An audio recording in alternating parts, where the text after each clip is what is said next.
विनायको विघ्नराजो गौरीपुत्रो गणेश्वरः स्कन्दाग्रजो व्ययः पूतो दक्षोऽध्यक्षो द्विजप्रियः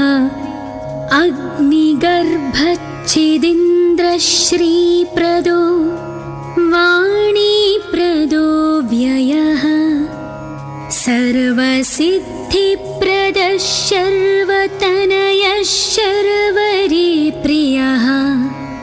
सर्वात्मकः सृष्टिकर्ता देवोऽनेकार्चितः शिवः शुद्धो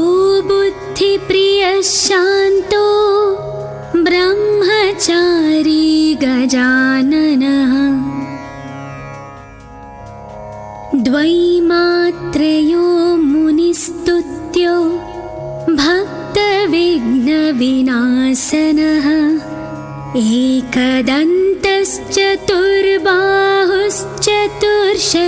एकदन्तश्चतुर्बाहुश्चतुर्शक्तिसंयुतः लम्बोदरः शूर्पकर्णो हरिर्ब्रह्मविदुत्तमः कालो ग्रहपतिः कामी सोमसूर्याग्निलोचनः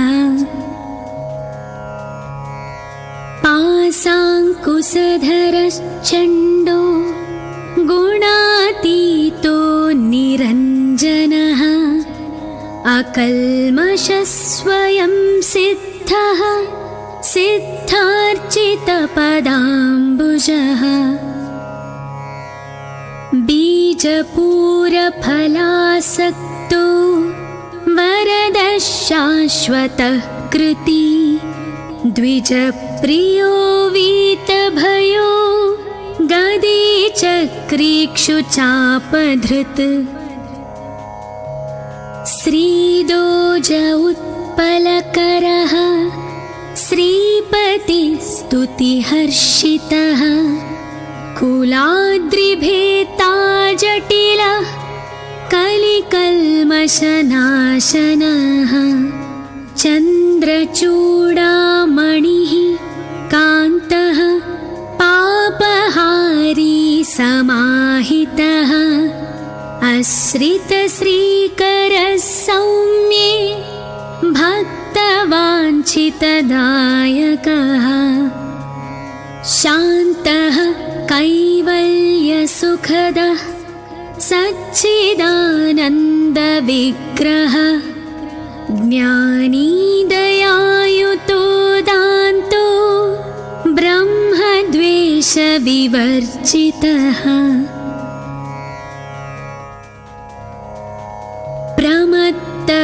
प्रमत्तदैत्यभयदः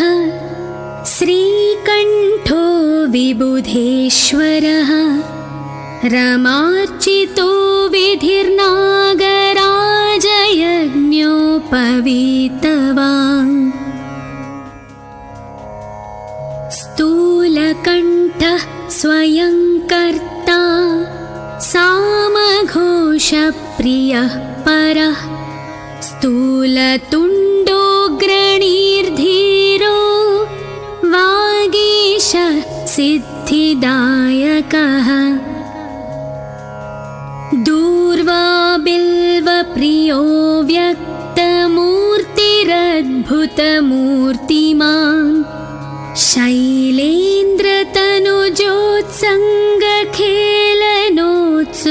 शैलेन्द्रतनुजोत्सङ्गखेलनोत्सुकमानसः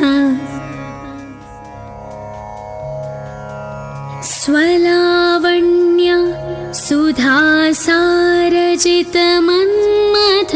सुधासारजितमन्मथविग्रहः समस्तजगदाधारो मायामूषकवाहनः हृष्टः तुष्टः प्रसन्नात्मा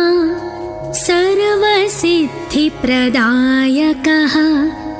अष्टोत्तरशतेनैवं नाम्ना विघ्नेश्वरं विभुम् तुष्टावशङ्करः पुत्रं त्रिपुरं हन्तुमुद्यतः यः पूजयेदनेनैव भक्त्या सिद्धिविनायकम्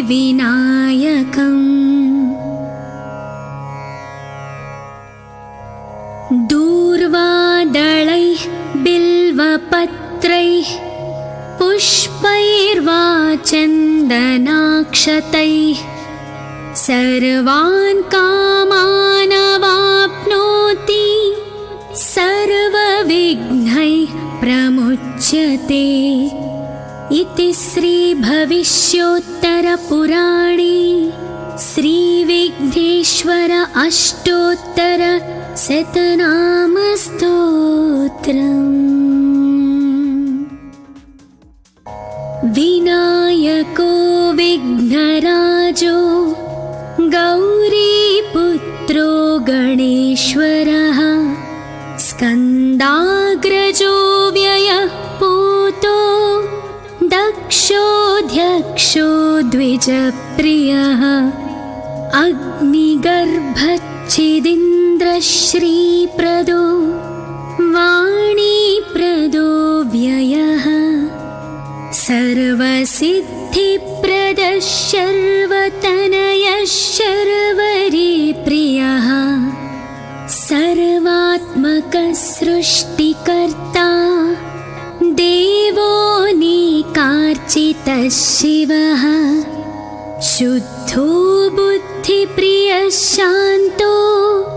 ब्रह्मचारी गजाननः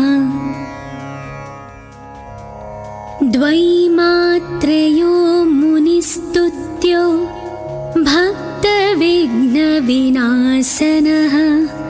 एकदन्तश्चतुर्बाहुश्चतुर्शक्तिसंयुतः लम्बोदरः शूर्पकर्णो हरिर्ब्रह्मविदुत्तमः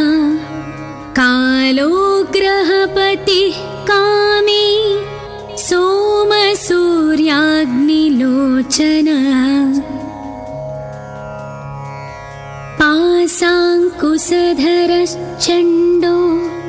गुणातीतो निरञ्जनः अकल्मषस्वयं सिद्धः सिद्धार्चितपदाम्बुजः बीजपूरफलासक्तो वरदः शाश्वतः कृती द्विजप्रियो वीतभयो गदी चक्रीक्षुचापधृत् श्रीदोज उत्पलकरः श्रीपतिस्तुतिहर्षितः कुलाद्रिभेता जटिलः कलिकल्मषनाशनः चन्द्रचूडामणिः कान्तः पापहारी समाहितः आश्रितश्रीकरः सौम्ये भक्तवाञ्छितदायकः शान्तः कैवल्यसुखदः सच्चिदानन्दविग्रहः ज्ञानी दयायुतो दान्तो ब्रह्मद्वेषविवर्जितः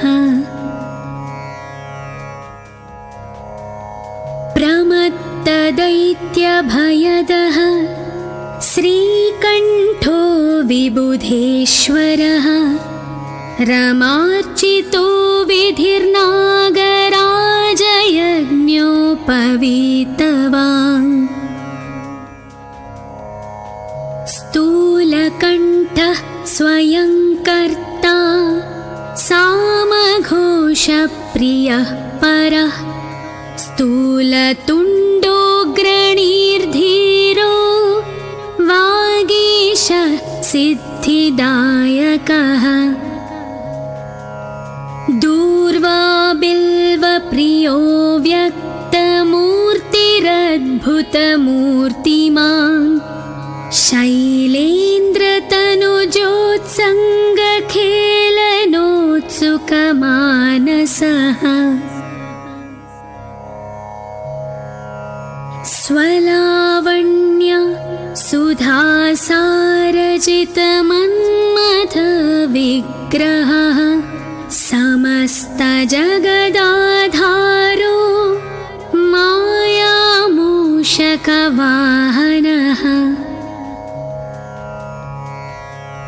हृष्टः तुष्टः प्रसन्नात्मा सर्वसिद्धिप्रदायकः अष्टोत्तरशतेनैवं नाम्ना विघ्नेश्वरं विभुम् तुष्टावशङ्करः पुत्रं त्रिपुरं हन्तुमुद्यतः यः पूजयेदनेनैव भक्त्या सिद्धिविनायकम्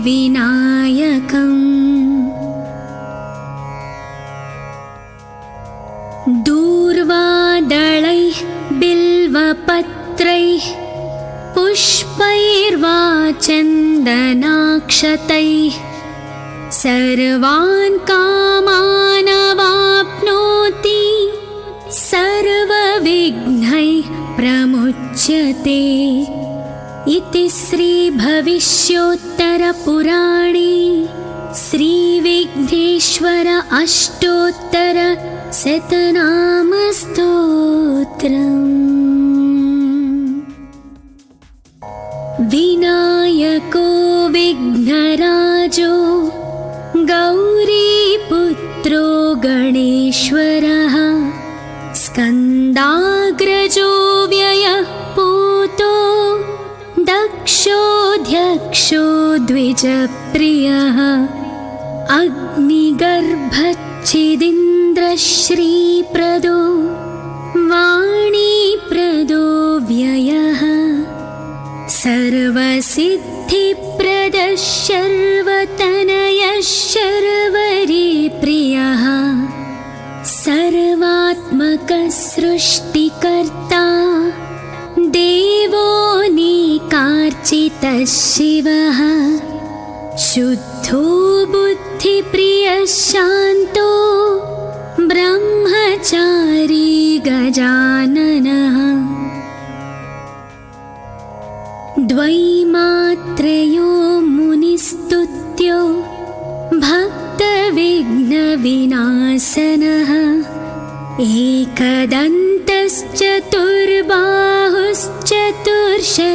एकदन्तश्चतुर्बाहुश्चतुर्शक्तिसंयुतः लम्बोदरः शूर्पकर्णो हरिर्ब्रह्मविदुत्तमः कालोग्रहपतिः कामी सोमसूर्याग्निलोचनः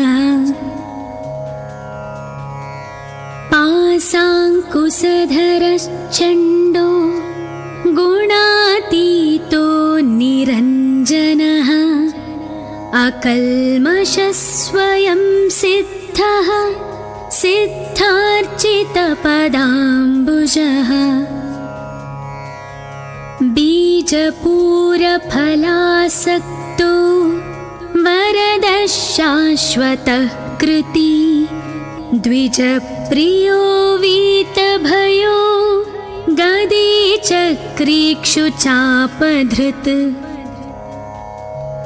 श्रीदोज उत्पलकरः श्रीपतिस्तुतिहर्षितः कुलाद्रिभेता जटिलः कलिकल्मषनाशनः चन्द्रचूडामणिः कान्तः पापहारी समाहितः आश्रितश्रीकरः सौम्ये भक्तवाञ्छितदायकः शान्तः कैवल्यसुखदः सच्चिदानन्दविग्रहः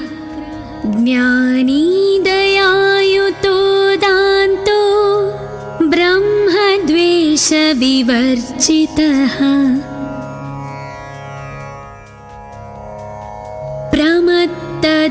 प्रमत्तदैत्यभयदः श्रीकण्ठो विबुधेश्वरः रमार्चितो विधिर्नागराजयज्ञोपवीतवान् स्थूलकण्ठः स्वयं कर्ता सामघोषप्रियः परः स्थूलतुण्डोऽग्रणीर्धीरो वागीश सिद्धिदायकः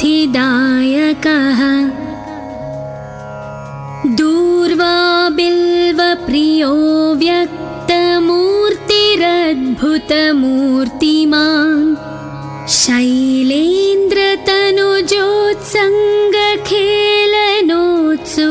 शैलेन्द्रतनुजोत्सङ्गखेलनोत्सुकमानसः स्वलावण्य सुधासारजितमन्मथविग्रहः समस्तजगदाधारो मायामूषकवाहनः हृष्टः तुष्टः प्रसन्नात्मा सर्वसिद्धिप्रदायकः अष्टोत्तरशतेनैवं नाम्ना विघ्नेश्वरं विभुम्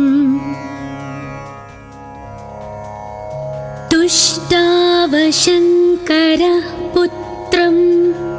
त्रिपुरं हन्तुमुद्यतः यः पूजयेदनेनैव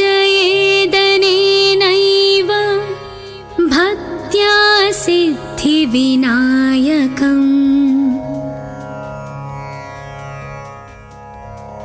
दूर्वादलैः बिल्वपत्रैः पुष्पैर्वा चन्दनाक्षतैः सर्वान् कामानवाप्नोति सर्वविघ्नैः प्रमुच्यते इति श्रीभविष्योत्तरपुराणे श्रीविघ्नेश्वर अष्टोत्तरशतनामस्तोत्रम्। विनायको विघ्नराजो गौरीपुत्रो गणेश्वरः स्कन्दाग्रजो व्ययः पूतो दक्षोऽध्यक्षो द्विजप्रियः अग्निगर्भच्छिदीन्द्रश्रीप्रदो वाणीप्रदो व्ययः सर्वसिद्धिप्रदः शर्वतनयः शर्वरीप्रियः सर्वात्मकः सृष्टिकर्ता देवोऽनेकार्चितः शिवः शुद्धो बुद्धिप्रियः शान्तो ब्रह्मचारी गजाननः द्वैमात्रयो मुनिस्तुत्यो भक्तविघ्नविनाशनः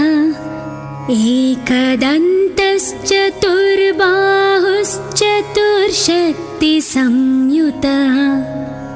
लम्बोदरः शूर्पकर्णो हरिर्ब्रह्मविदुत्तमः कालो ग्रहपतिः कामी सोमसूर्याग्निलोचनः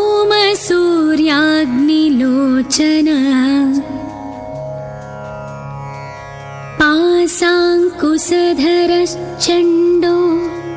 गुणातीतो निरञ्जनः अकल्मषः स्वयं सिद्धः सिद्धार्चितपदाम्बुजः बीजपूरफलासक्तो वरदः शाश्वतः कृती द्विजप्रियो वीतभयो गदे चक्रीक्षुचापधृत् श्रीदोज उत्पलकरः श्रीपतिस्तुतिहर्षितः कुलाद्रिभेता जटिलः कलिकल्मषनाशनः चन्द्रचूडामणिः कान्तः पापहारी समाहितः आश्रितश्रीकरः सौम्ये भक्तवाञ्छितदायकः शान्तः कैवल्यसुखदः सच्चिदानन्दविग्रहः ज्ञानी दयायुतो दान्तो ब्रह्मद्वेषविवर्जितः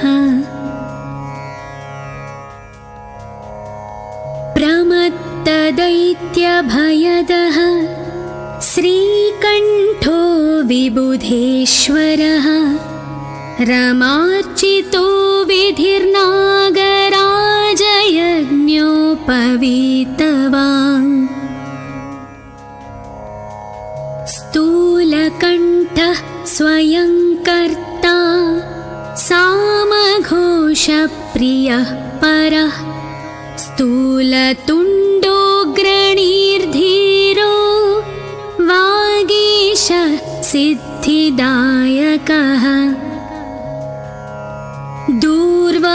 दूर्वाबिल्वप्रियो व्यक्तमूर्तिरद्भुतमूर्तिमान्